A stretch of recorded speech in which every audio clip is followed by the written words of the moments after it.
అభివృద్ధి చేస్తారని Congress party MP అభ్యర్థి ఆత్రం సుగుణ అన్నారు. మంగళవారం మధ్యాహ్నం జన్నారం మండల కేంద్ర శివారులోని పైడిపల్లె గోడౌన్స్ లో నిర్వహించిన కాంగ్రెస్ పార్టీ ముఖ్య నాయకుల సమావేశంలో ఆమె పాల్గొన్నారు. ఆదిలాబాద్ జిల్లా ప్రజలు తనకు రెండు కళ్ళు లాంటి వారని, అందరి సంక్షేమమే తన లక్ష్యమని ఆమె స్పష్టం చేశారు.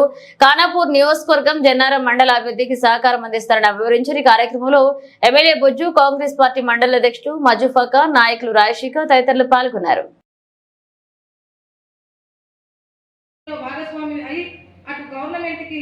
జవాబుదారీగా మేము అక్కడ పనిచేసినటువంటి పరిస్థితుల్లో మరి పోయినటువంటి గవర్నమెంట్ ఏదైతే ఉందో బీఆర్ఎస్ ప్రభుత్వం అప్పుడు ఉండే ఆ ప్రభుత్వం ఏం చేసిందంటే నా పైన 56 కేసులు కూడా పెట్టింది.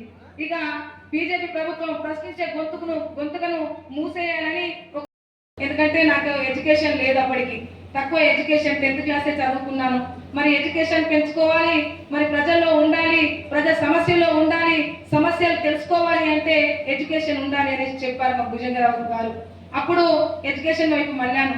ఎస్ఎస్సి తర్వాత ఇంటర్, డిగ్రీ చేసి BA, MA, B.Ed చేసి మరి దాని తర్వాత 2008లో డిఎస్సి పడింది. నేను ఉద్యోగానికని చదువుకోలేదు, కానీ ఉద్యోగ అవకాశాలు వచ్చినాయి కాబట్టి డిఎస్సి రాస్తే 2008లో మరి ఉద్యోగం రావడం జరిగింది. ఆ ఉద్యోగం చేస్తూనే భుజంగరావు ఒక్కటే చెప్పారు, ఉద్యోగం చేస్తూ ఉద్యమాల్లో ఉండాలని చెప్పారు, ప్రజల పక్షాన ఉండాలని చెప్పారు, ప్రజల కష్టాల్లో ఉండాలని చెప్పారు.